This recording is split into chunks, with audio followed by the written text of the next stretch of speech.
set here. Sweet. Almost 7 o'clock. Thanks everyone for joining me here for the premiere of Dark Side of the Moon.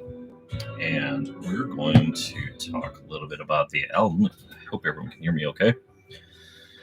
Trying to make sure I got all the levels boosted adequately.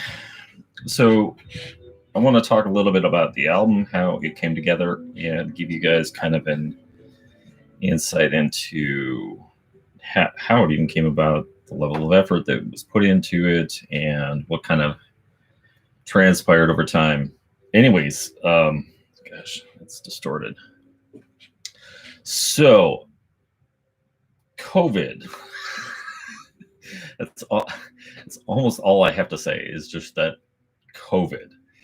So, over the summer, especially in June, I really started feeling cooped up.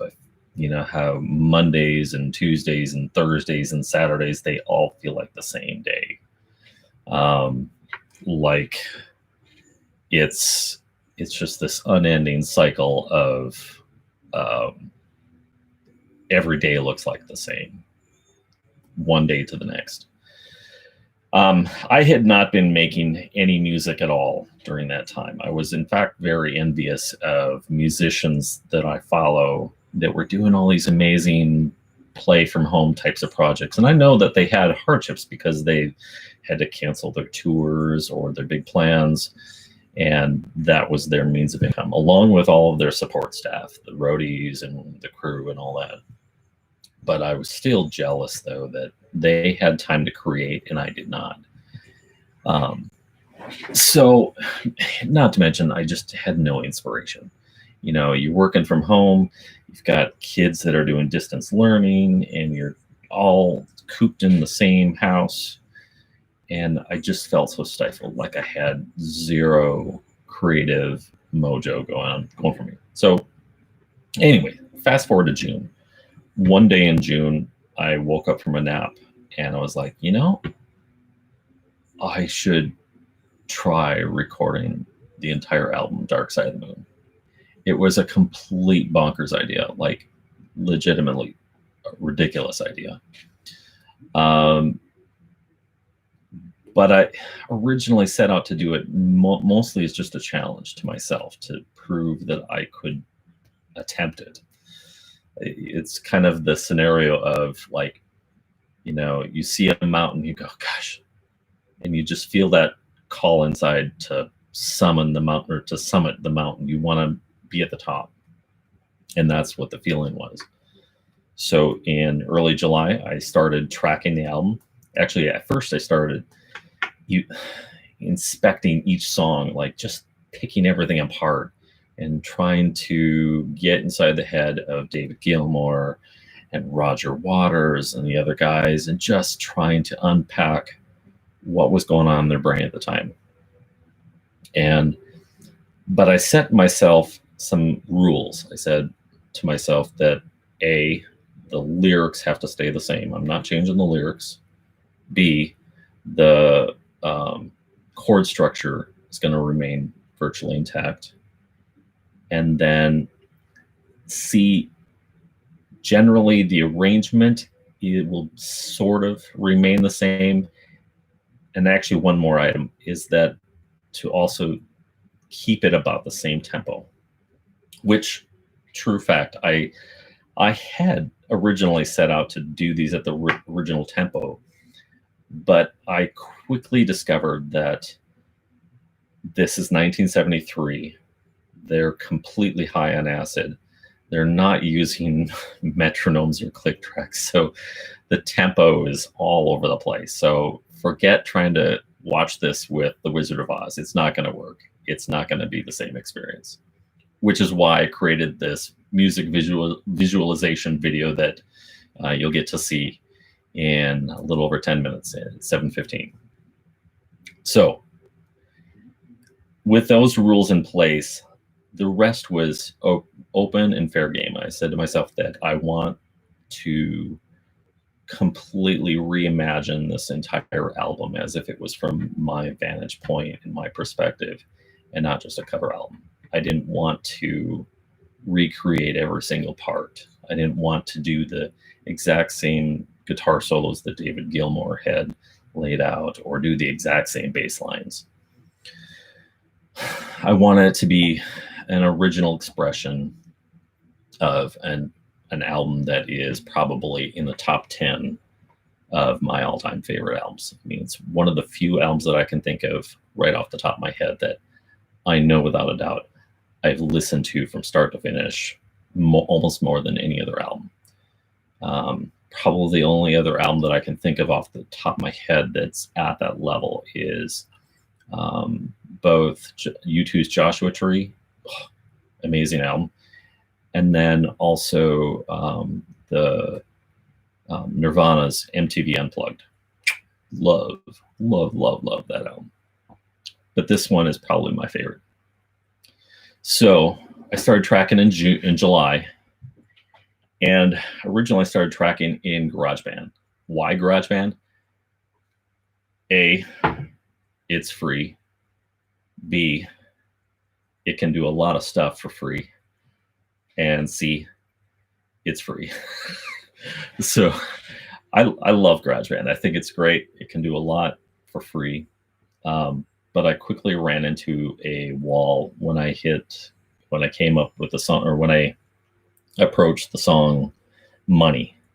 Money flip-flops between 7/8 and 4/4 time, and also has tempo changes in it, both of which GarageBand don't do very well with. So I decided, all right, I need to put my grown-up music engineer pants on and get Logic Pro X,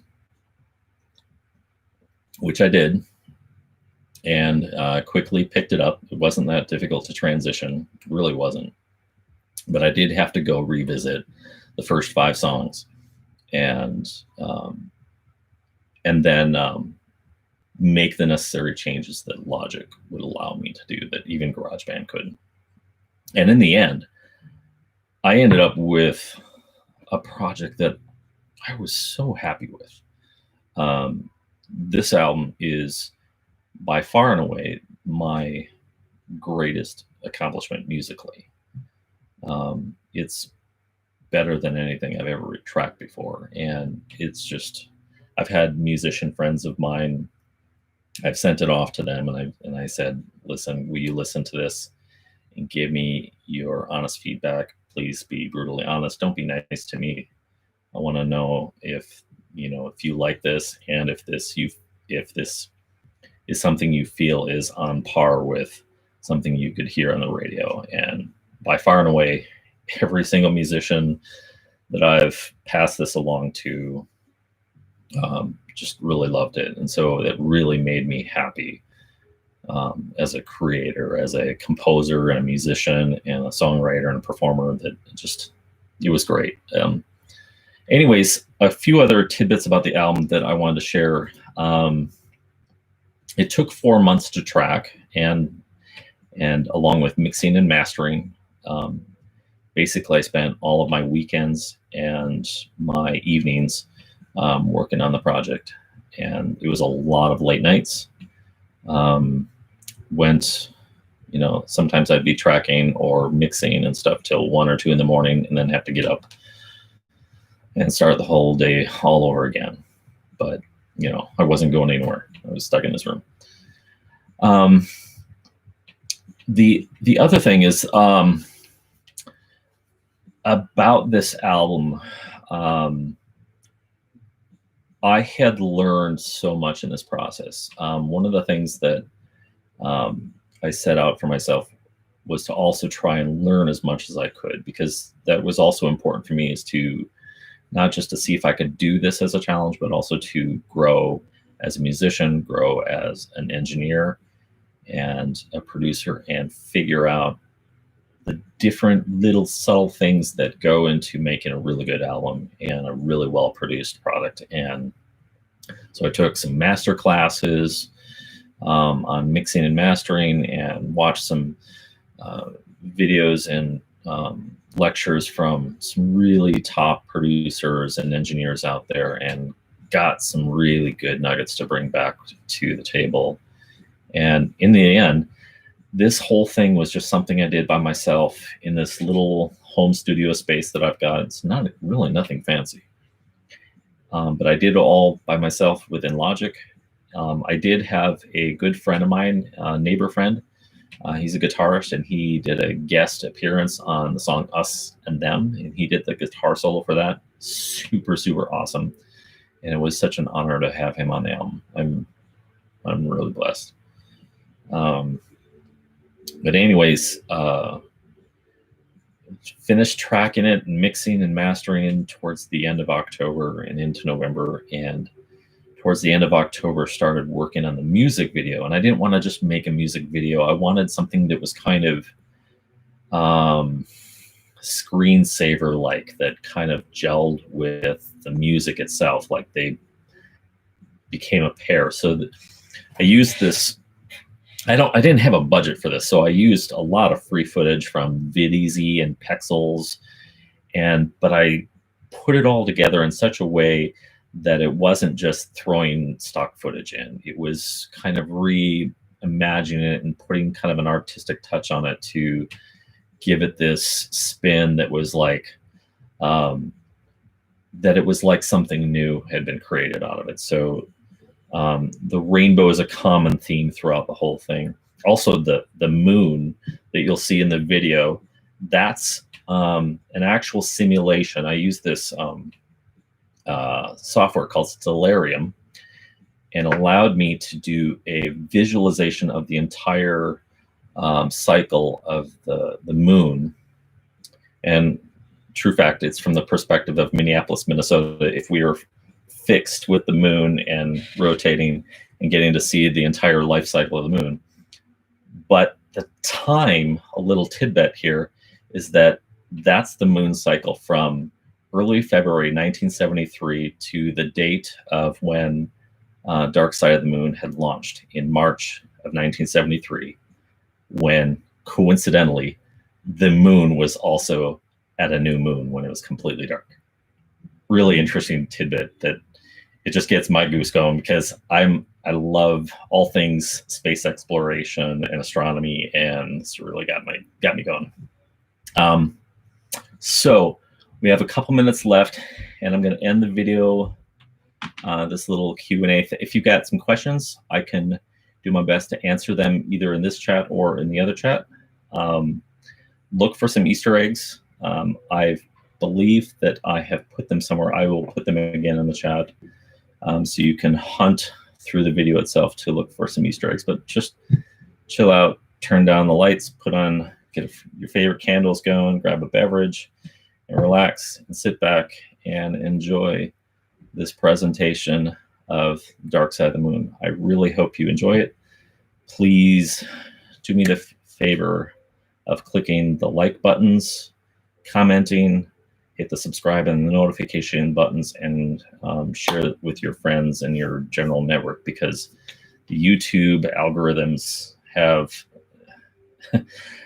are like feeling like a big insurmountable wall. Like it's just something I can't overcome without the assistance and help of those that like and enjoy these videos. So thanks so much for your support. I appreciate it.